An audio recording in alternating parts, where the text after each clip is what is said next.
Bonjour. La vidéo précédente s'est terminée sur la nécessité pour l'Europe de se confronter à son ombre. On se rappelle que pour Jung, vers le milieu de la vie, nous sommes appelés à une confrontation à l'inconscient. Le déni de cette confrontation peut mener à des problématiques relationnelles, voire à une pathologie somatique ou psychique. À l'inverse, accepter la plongée dans les profondeurs de l'inconscient va nous confronter à tout ce qui était resté dans l'ombre, comme les traumatismes et les émotions refoulées. Cette étape peut être difficile et douloureuse. Il faut accepter de lâcher les mécanismes de défense mis en place auparavant, mais c'est en même temps une promesse de libération.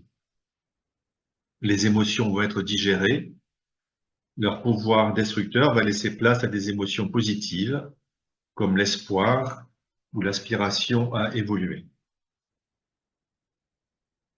Suite à des événements historiques majeurs, les nations européennes sont traversées, elles aussi, comme un individu, par des traumatismes. Les nations souffrent, refoulent et projettent.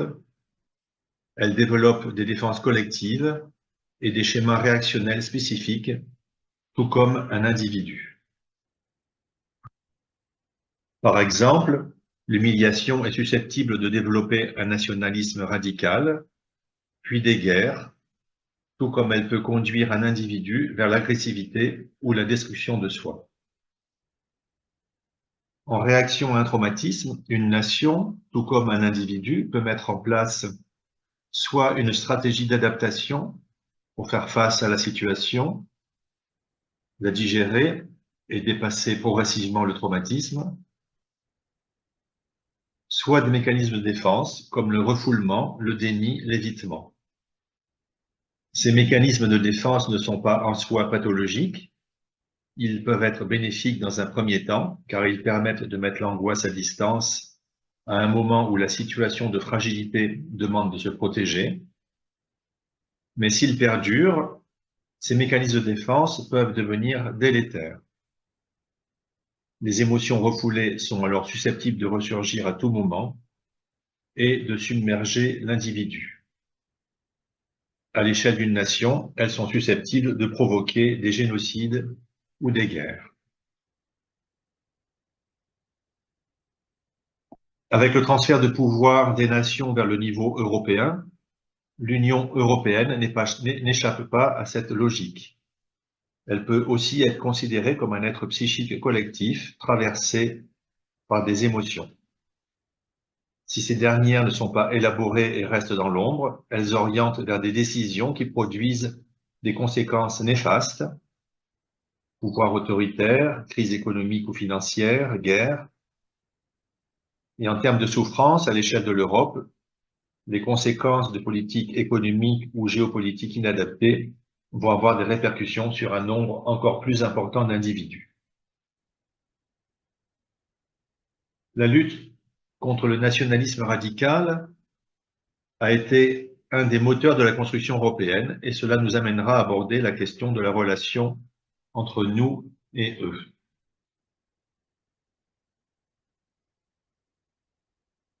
Dominique Moisy a publié en 2008 La géopolitique de l'émotion. Il s'est intéressé aux facteurs émotionnels, comme la peur ou l'humiliation, en géopolitique, à l'échelle mondiale. Dans une perspective centrée sur l'Europe, j'applique ici des grilles de lecture empruntées à la psychologie, une démarche que l'on pourrait qualifier d'approche analogique. Et comme je suis libre de toute institution et de toute chaire universitaire, j'essaie de poser sur l'Europe le regard d'un clinicien, aussi lucide que possible, face à son patient.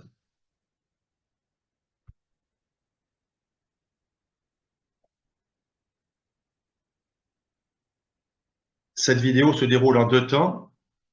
Nous allons d'abord identifier les émotions perturbatrices et nous verrons comment, poussées à leur terme, elles peuvent faire basculer un système politique dans ce que Andrew Lobachevsky appelait la pathocratie, un état où la pathologie a pris le contrôle des structures de pouvoir.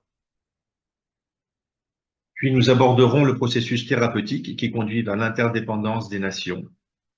Et pour cela, nous ferons appel à deux univers en apparence très éloignés l'un de l'autre, mais dont la convergence est surprenante, le bouddhisme et la physique quantique.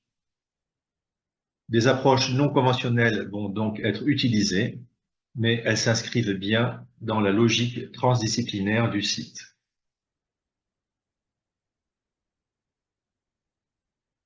Pour identifier les émotions perturbatrices à l'œuvre, nous avons besoin d'outils.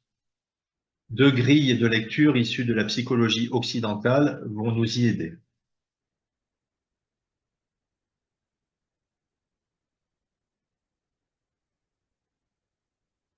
La première est celle des 5 blessures de l'être de Lise Bourbeau: rejet, abandon, humiliation, trahison, injustice. Ces blessures fondamentales, vécues dans l'enfance, structurent nos réactions émotionnelles à l'âge adulte, et nous verrons comment elles résonnent à l'échelle collective. La seconde grille est celle de Jeffrey Young avec la thérapie des schémas.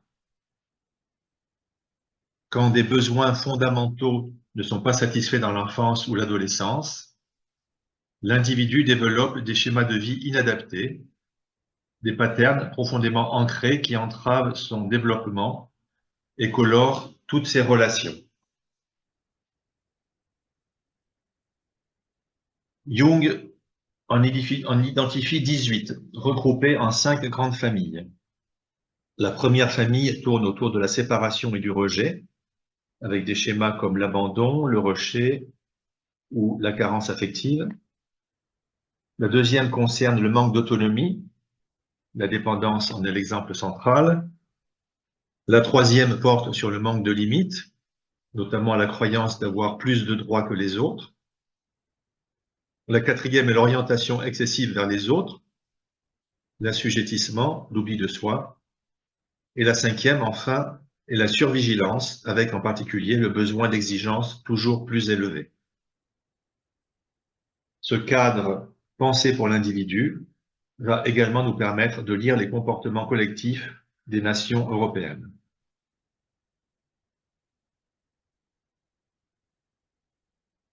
En 2019, les lois linguistiques en Ukraine ont réduit la place du russe, du hongrois et du roumain dans l'espace public, l'administration et l'éducation. Les minorités se sont senties rejetées. En projetant un schéma historique périmé, celui d'avant 1991 avec la menace soviétique, sur le présent, le nationalisme radical ukrainien a empêché une solution rationnelle, un fédéralisme laissant une certaine autonomie aux régions russophones en particulier. Et cette problématique envenime aussi les relations entre l'Ukraine et la Hongrie, où la minorité hongroise vivant en Ukraine ne peut plus être scolarisée entièrement dans sa langue maternelle depuis 2019.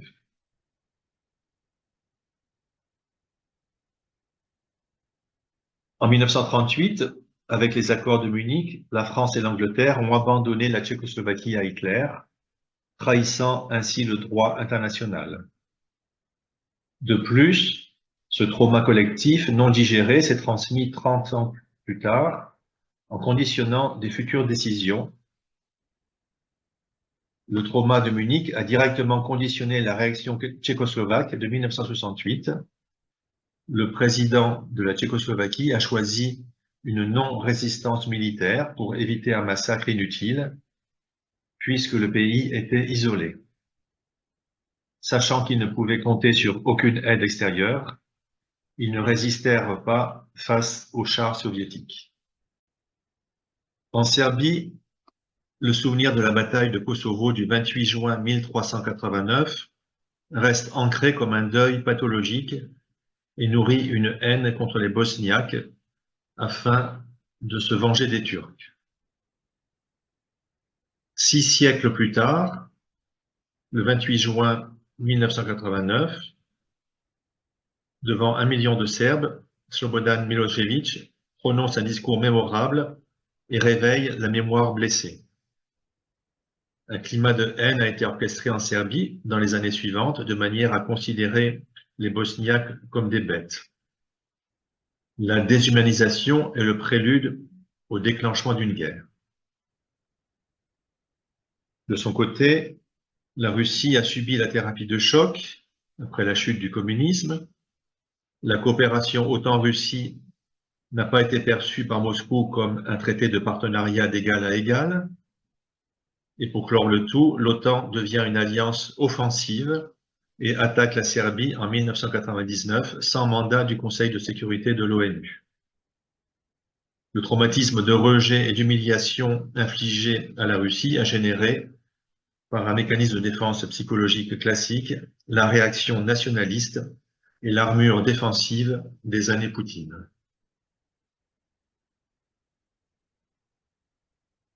À Srebrenica, en 1995, l'ONU avait promis une zone de sécurité, mais les casques bleus néerlandais ont assisté passivement au massacre.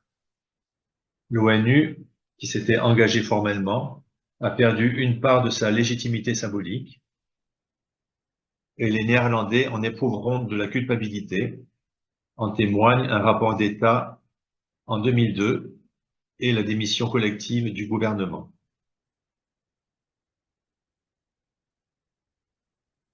Les Grecs ont perçu les mesures d'austérité imposées par l'Europe en 2008 comme une injustice.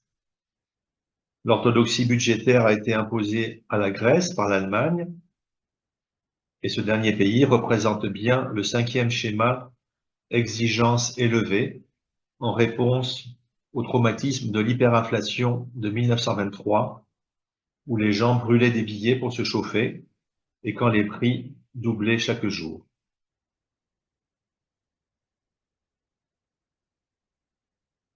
On peut rajouter d'autres émotions, comme la culpabilité. La culpabilité peut perdurer ou au contraire être affrontée. On a l'exemple de deux pays qui ont affronté la culpabilité. L'Allemagne, après 1945, avec la culture du souvenir, l'effort conscient d'une nation pour regarder son passé en face, y compris ses pires atrocités. Et on a aussi les Pays-Bas, après Srebrenica, qui ont mené une commission d'enquête, comme on l'a vu précédemment avec le rapport de 2002.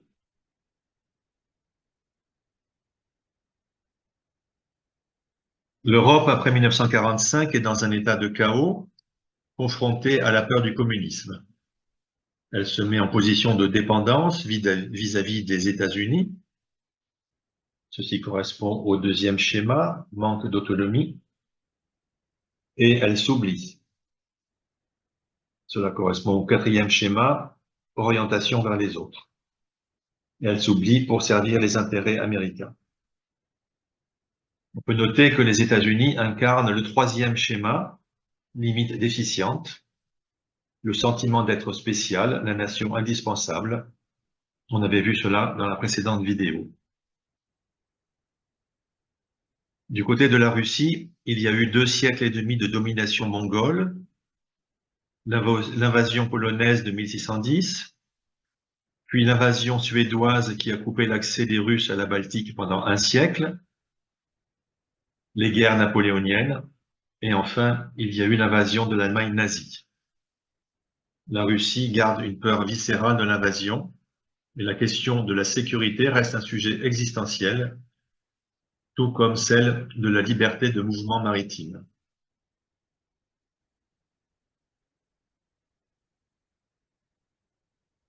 On peut évoquer la grande catastrophe en Grèce avec le deuil d'une présence hellénique trimillénaire en Asie mineure suite à la défaite militaire de la Grèce lors de la guerre gréco-turque entre 1919 et 1922. Environ 1,3 million de Grecs orthodoxes sont chassés d'Anatolie et sont contraints d'abandonner leur terre ancestrale pour s'installer en Grèce. De l'autre côté, environ 350 000 musulmans de Grèce sont expulsés vers la Turquie. Comme Vamik Volkan l'explique, lorsqu'une nation est enfermée dans un deuil pathologique, Elle vit dans un présent où le passé est constamment réactivé. En psychogénéalogie, pour Nicolas Abraham et Maria Turok, un traumatisme non élaboré par une génération devient un fantôme qui hante les générations suivantes.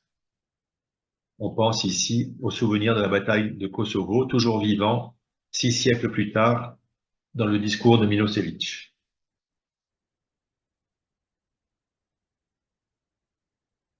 Nous venons de voir comment l'approche occidentale identifie ces émotions grâce à des grilles psychologiques, mais d'autres traditions de pensée, bien plus anciennes, ont développé des outils pour les décrire. Ainsi, le bouddhisme a développé une compréhension très détaillée du fonctionnement de l'esprit. Cette approche donne un regard complémentaire pour décrire les comportements pathologiques de l'Europe comme de l'Union européenne. La référence au bouddhisme tient au fait qu'il offre une cartographie des états mentaux d'une précision que la psychologie occidentale n'a développée que récemment. Le bouddhisme distingue 3 poisons fondamentaux ou émotions affligeantes, que sont l'ignorance, le désir-attachement et la colère-aversion. Il y a aussi beaucoup d'autres émotions secondaires. Sur le chemin et la voie bouddhiste, il s'agit de prendre conscience de ces différentes émotions perturbatrices, d'apprendre à les pacifier et à les transformer.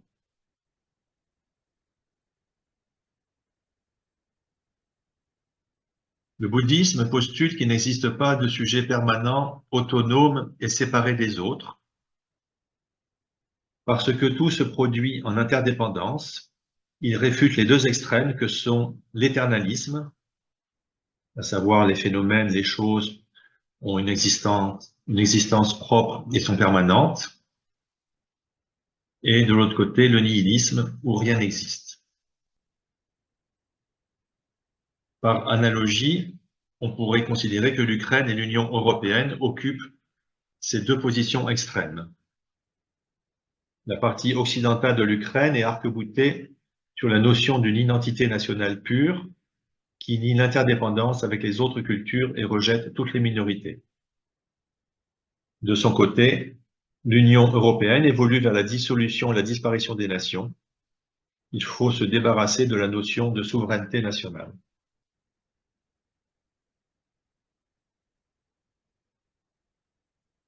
Le bouddhisme distingue le désir qui donne du sens, comme par exemple comprendre le fonctionnement de l'esprit, ou le désir qui aspire à aider les autres.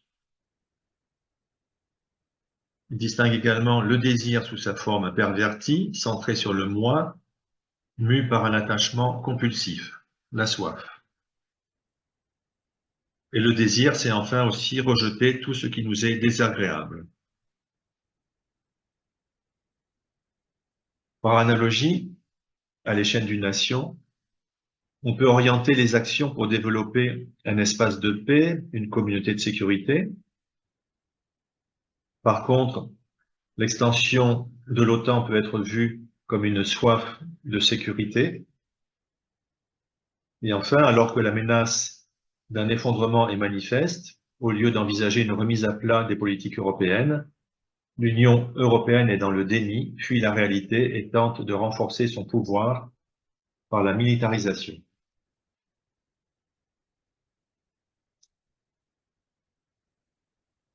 On a déjà évoqué la colère-aversion avec le conflit yougoslave.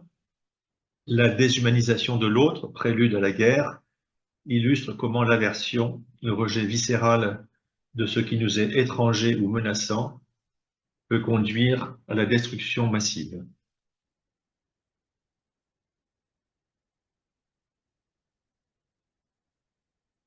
L'orgueil amplifie les 3 poisons racines, et le bouddhisme décrit différentes formes d'orgueil, comme la condescendance ou l'arrogance. Par analogie, on peut évoquer la prétention de l'Union européenne à se considérer comme un modèle de démocratie et de paix, avec des valeurs qu'il faudrait exporter et imposer aux autres. De l'orgueil découle le mépris de l'Union européenne envers la Russie entre 1991 et 1999, période au cours de laquelle une maison européenne commune aurait pu voir le jour. Durant cette période, la Russie cherche une intégration dans une maison européenne commune, mais en réponse, l'Union européenne a activé ses propres poisons mentaux, l'orgueil, avec le triomphalisme de la supposée fin de l'histoire, et le rejet, avec l'extension de l'OTAN. Mary Savotte explique comment les Occidentaux ont manqué une chance de définir une relation où la Russie serait un véritable partenaire en Europe.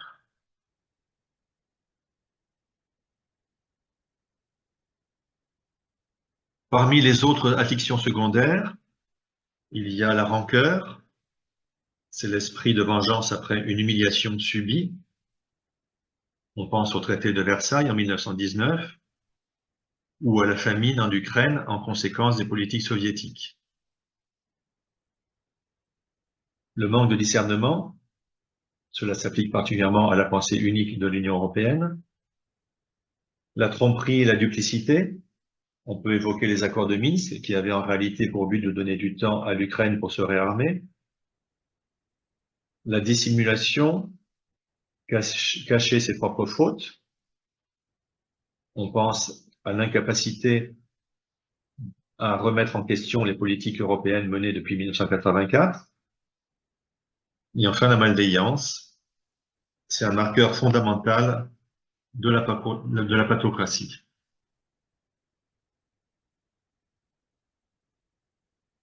Le docteur Lobachevski est un psychiatre polonais qui a vécu sous le stalinisme, emprisonné, qui a observé de l'intérieur comment la psychopathie prend le contrôle des institutions. Son livre, La ponérologie politique, a circulé clandestinement pendant des années avant d'être publié en Occident en 1984. Il définit la pathocratie comme une gouvernance par des structures psychopathiques. La ponérologie politique parle de la provocation du mal dans les structures de pouvoir. C'est une structure politique qui fait écho à une pathologie mentale, la psychopathie. Une pathocratie est un système où les dirigeants ou le système sont animés par une volonté de nuire. Au niveau du fonctionnement de l'esprit, le bouddhisme parle des afflictions mentales. On peut les utiliser pour décrire, par analogie, l'apparition et le fonctionnement de la pathocratie. Comme on l'a vu dans la première vidéo, en 1984, le Parlement européen adopte le projet Spinelli, porté par une démarche transparente. Le refus de ces traités par les chefs d'État et de gouvernement au profit de l'acte unique européen, négocié dans l'opacité des cabinets, marque un tournant décisif. L'Union européenne rejette le politique et le démocratique pour ne garder que le marchand et le technocratique. Elle oublie son aspiration démocratique, bascule dans l'hubris et rate l'occasion historique d'intégrer la Russie. Comme cela a été expliqué dans la première vidéo, l'Union européenne dérive vers un système pathocratique contre les peuples qui produit des effets nuisibles et nuit à l'intérêt des peuples. C'est aussi une dérive contre l'idée d'Europe, la trahison du projet initial de paix et de prospérité. Il y a actuellement une perte de légitimité envers les gouvernants de très nombreux pays européens. L'Union européenne n'écoute plus les peuples, elle les soumet. On l'a vu avec la trahison démocratique lors de l'adoption du traité de Lisbonne, malgré les noms français et néerlandais, avec la thérapie de choc appliquée à la Grèce, ou encore la gestion par la peur comme instrument de gouvernance.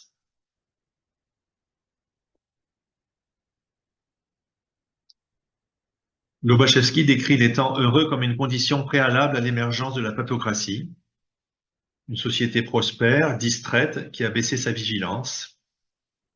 On peut évoquer les 30 glorieuses en Europe occidentale qui ont précédé la montée progressive de la technocratie bruxelloise hors de tout contrôle démocratique. et d'une société matérialiste marquée par l'individualisme et l'insouciance, suite à la sécularisation et à la perte des liens communautaires, on évolue vers une perte de sens, un isolement, comme le décrit le professeur Matthias Desmet, voire au nihilisme, comme en parle Emmanuel Todd. Voyons maintenant les facteurs négatifs à l'état latent dans la population qui vont constituer le terreau pour permettre l'émergence d'un système pathocratique. La distraction, on peut penser à l'esprit dispersé par le divertissement permanent, l'agitation, la dispersion mentale, l'activisme, le consumérisme, la paresse, on peut penser à l'atonie civique, le désintérêt pour la chose publique, le manque de discernement, on analyse de façon approximative les situations, le manque de vigilance, ce qui conduit à l'augmentation de ce qui est nuisible. Avec la mise en route d'un système pathocratique, il s'agit ici des facteurs négatifs au niveau des dirigeants, facilités par le transfert des compétences et des pouvoirs au niveau de la bureaucratie européenne pour la mise en place d'une idéologie qui s'infiltre méthodiquement dans l'opacité et à petits pas depuis 1986 avec l'acte unique. Cette idéologie prône la privatisation de la monnaie, place les États sous la coupe des marchés financiers, privatise les médias, le discours, construit une Europe apatride avec la volonté de faire disparaître les identités nationales. Cette idéologie est le fondement de ce système pathocratique. Alors, en ce qui concerne les facteurs non vertueux bouddhistes, on a l'ignorance, c'est la saisie d'une identité de caste, la vue erronée saisie comme suprême, c'est la pensée unique, un terme d'abord utilisé pour désigner le consensus néolibéral, l'orgueil, la caste, l'élite transcendent la souveraineté populaire, le désir, c'est la soif de pouvoir et d'influence, la duplicité, c'est l'opacité de la construction européenne tout en mettant en avant une pseudo-façade démocratique avec des élections, la tromperie, après le rejet du traité établissant une constitution pour l'Europe par la France et les Pays-Bas en 2005, les mêmes dispositions ont été réintroduites sous une forme moins lisible et adoptées sans référendum avec le traité de Lisbonne. C'est un exemple parlant de contournement démocratique. La dissimulation, cacher les erreurs commises depuis 1984, depuis le refus du traité Spinelli au profit de l'acte unique et éviter toute remise en question. La malveillance avec l'intention de nuire. La malveillance au grand jour, c'est une phase où la malveillance n'a plus besoin de se dissimuler. Ainsi, les populations ont subi une spoliation financière avec la crise de 2008. La Grèce a été mise au pas par des mesures d'austérité particulièrement sévères. Les mouvements populaires comme les Gilets jaunes sont sévèrement réprimés. On gère par la peur pour forcer les populations à adopter telle conduite. On prépare les populations à une guerre contre la Russie. Il y a une suppression du débat public, l'impossibilité de questionner la véracité du narratif dominant, avec un déni des alternatives, comme la diplomatie, au profit d'une perspective de guerre et d'une économie de guerre. Tout ceci profite à des dirigeants en échec politique qui peuvent ainsi se maintenir au pouvoir, ainsi qu'à des acteurs occultes comme le complexe militaro-industriel. Et on sait que l'Union européenne est étroitement liée à l'OTAN. Au niveau des répercussions sur la société civile. On peut évoquer les facteurs non vertueux suivants. L'oubli, c'est la conséquence de la stratégie des petits pas au niveau des politiques européennes. La confusion, qui résulte du double langage, de la stratégie de la peur. Le doute, avec cette question impensable, des dirigeants peuvent-ils délibérément nuire aux populations? La torpeur, qui provoque une soumission provoquée, la résignation acquise, comme le montrent les travaux de Martin Seligman. Le manque de confiance, c'est la perte de crédibilité, le manque de confiance des populations envers les institutions, les partis, les médias, avec un glissement vers le nihilisme. La jalousie, attiser les conflits entre groupes pour détourner du conflit politique réel, diviser pour régner.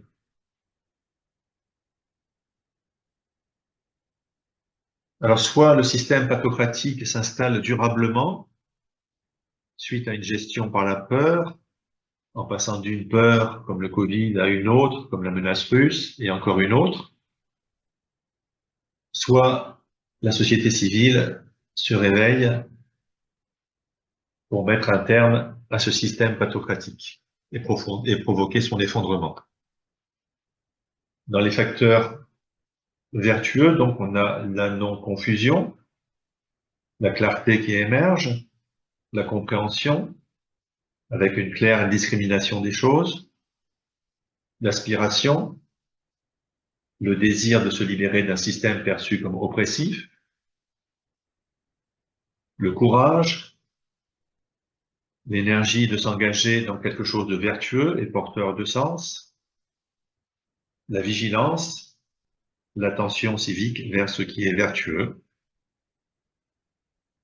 Et ces qualités ne sont pas des vertus morales abstraites, ce sont des antidotes précis aux affections listées avant. Le bouddhisme fonctionne comme une pharmacopée, à chaque poison, son antidote.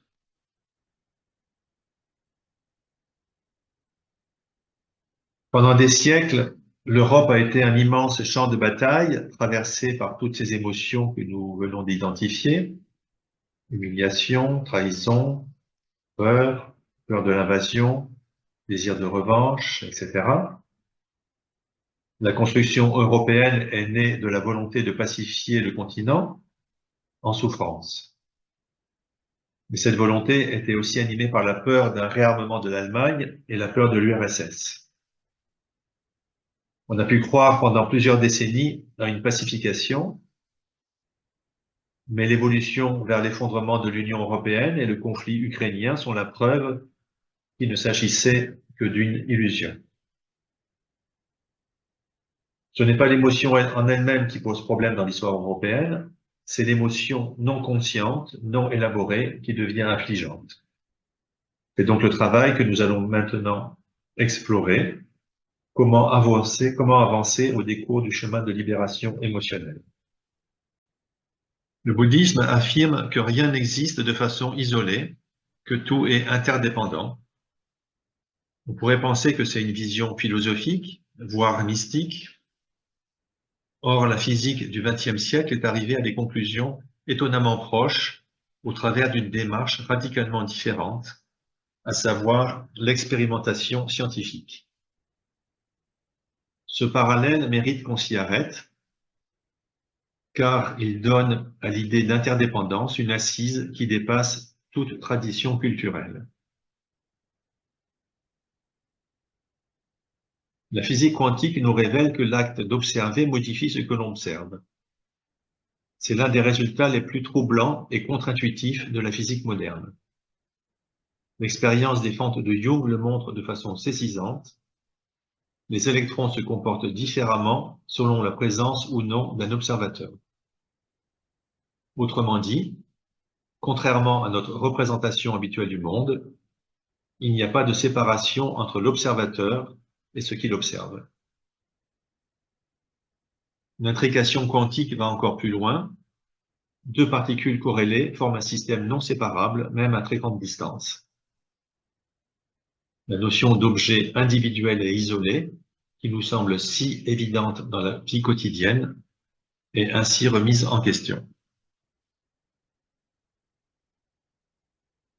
Le physicien Carlo Rovelli a développé ce qu'il appelle la mécanique quantique relationnelle. Pour lui, il n'y a pas de substrat fixe et indépendant derrière les phénomènes. Le réel n'est pas fait de choses, mais d'interactions, de relations. Et la description de tout système est toujours relative à un observateur, qui peut être un simple atome, pas forcément une conscience humaine. Dans son livre Helgoland, Rovelli confie avoir été frappé par la pensée du maître bouddhiste Nagarjuna, qui vivait au IIe siècle. Il y perçoit une résonance troublante avec la physique quantique. Nagarjuna soutient que rien ne possède d'essence indépendante. Tout ce qui se manifeste est le produit de causes et de conditions. C'est ce qu'on appelle la coproduction en dépendance. Nagarjuna ne tombe pas dans le nihilisme, il ne dit pas que rien n'existe, ni dans l'éternalisme, il ne dit pas que les choses, les phénomènes existent de manière solide et permanente. Il dit que les choses se manifestent de manière interdépendante. Chercher l'existence d'une chose est donc une quête vaine. Pour Rovelli, bouddhisme et physique quantique arrivent, par des chemins radicalement différents, à une convergence profonde sur la notion d'interdépendance. Chercher la substance d'un électron sous ses propriétés mesurées est aussi vain que de chercher l'essence d'un être séparé de ses relations.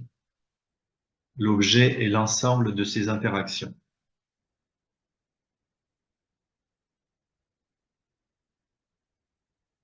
Ce que nous venons d'explorer n'est pas qu'une question philosophique abstraite. Cela a des conséquences directes sur la façon dont on pense la sécurité en Europe.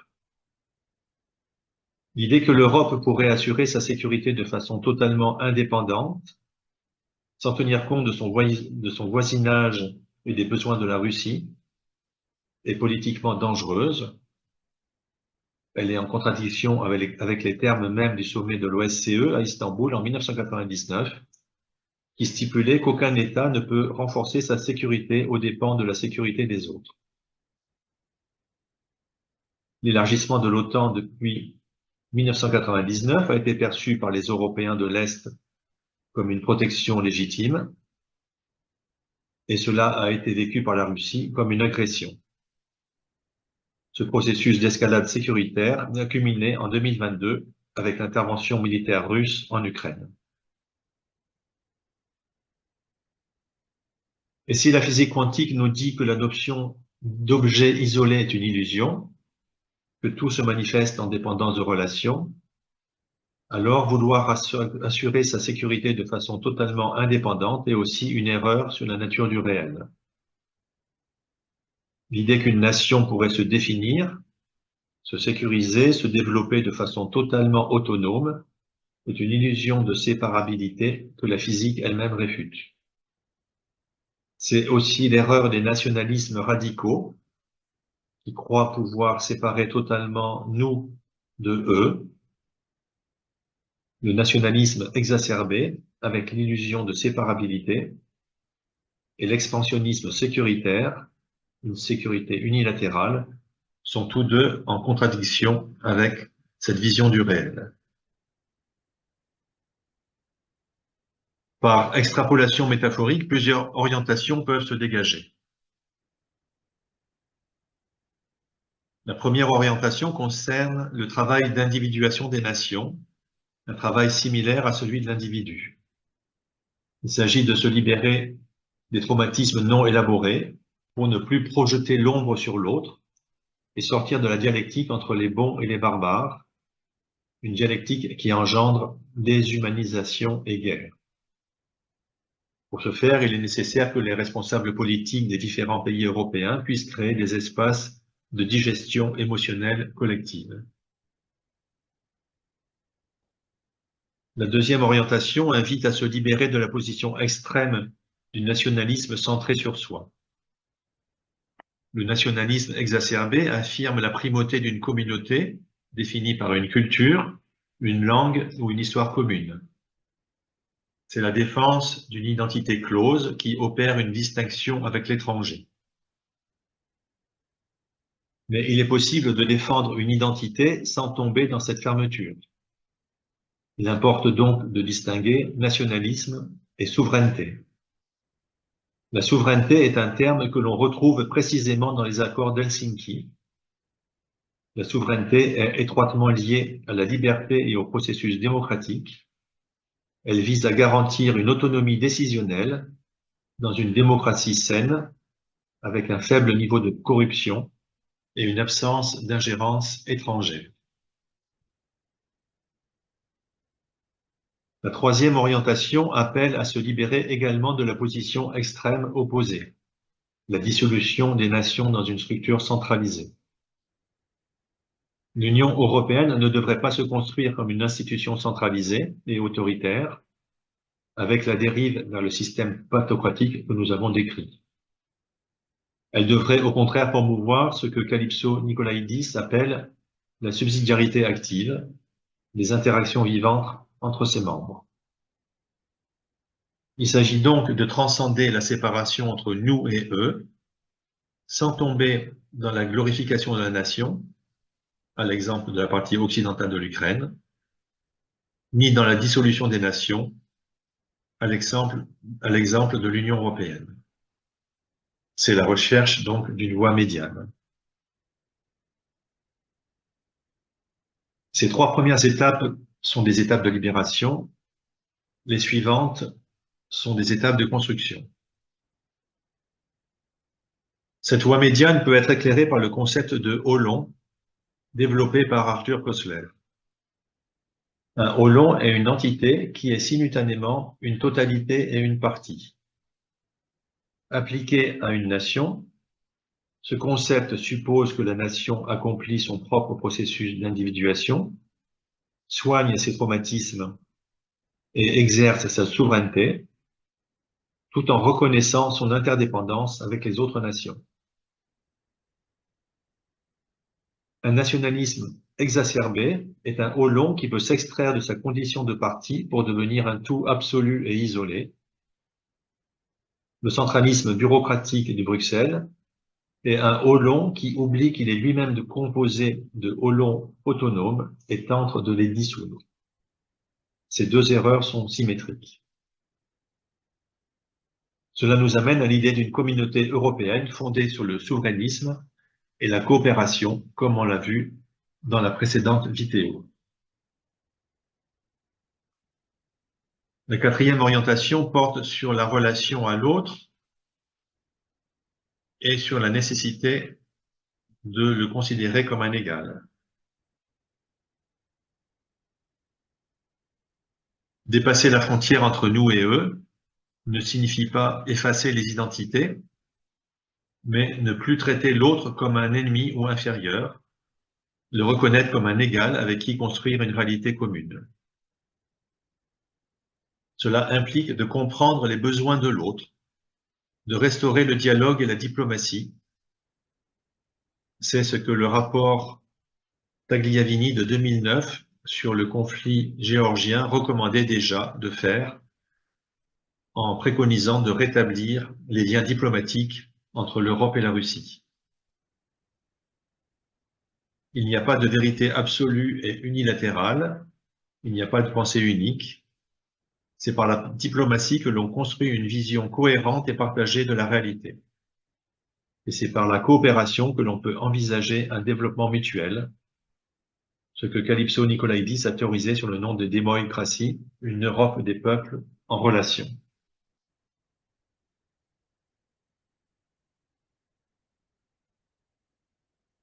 Comme on l'a abordé dans la 7e vidéo, cette subsidiarité active pourrait aussi concerner le cœur anthropologique et archétypal de l'Europe. À partir du moment où les nations européennes ont pacifié leurs émotions perturbatrices résiduelles, ont transcendé la séparation entre nous et eux, sans tomber ni dans le nationalisme fermé, ni dans la dissolution des nations. Une dynamique relationnelle et énergétique pourrait émerger entre les 4 archétypes jungiens que l'on a vus, à savoir le sénex, le puer, le masculin, le féminin, qui sont eux-mêmes en résonance avec les 4 systèmes familiaux que l'on retrouve dans l'ère européenne, comme on l'a vu avec Emmanuel Todd. En France, les forces politiques sont divisées entre les extrême gauche, extrême droite, extrême centre. Il s'agit de réinstaurer un dialogue tout en sortant d'une logique de confrontation. Et cela peut passer par la construction de nouvelles institutions, comme par exemple le modèle de la double démocratie que l'on a déjà vu, de manière à favoriser un dialogue entre les forces politiques et la société civile, et à obliger des forces politiques opposées à co-construire en mettant en particulier les symboliques d'ordre du masculin et du féminin à égalité d'importance.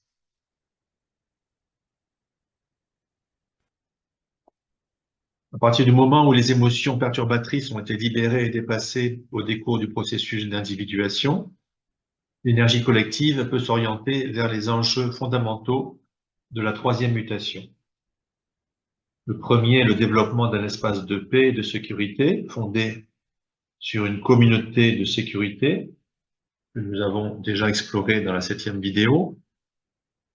Le deuxième est le retour du respect du droit international, sans lequel aucune architecture de paix n'est possible. Le troisième est la multipolarité et l'interdépendance, accepter que le monde ne soit plus unipolaire et que l'Europe retrouve une voie propre au sein d'une multipolarité.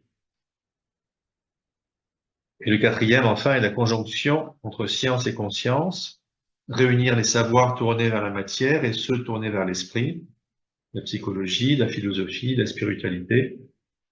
Et c'est précisément ce que cette série de vidéos a tenté de faire. La dynamique d'individuation collective à l'échelle de l'Europe est bloquée, entravée par des nations européennes et par une Union européenne toujours prisonnière des émotions perturbatrices. Elle est bloquée par les institutions, par les partis politiques actuels, qui restent dans la logique de la seconde mutation et du conflit des opposés. Du fait de l'effondrement de l'Union européenne, tant sur le plan économique que moral, la période est cependant propice à la transition vers une troisième mutation. Ce processus appelle à l'émergence de nouveaux mouvements politiques et citoyens porteurs de ce nouveau paradigme. Ce chemin est nécessairement long, comme les traumatismes qui se transmettent sur plusieurs générations, et leur dépassement s'inscrit lui aussi dans le temps long, et en commençant en premier par l'individuation de chacun d'entre nous.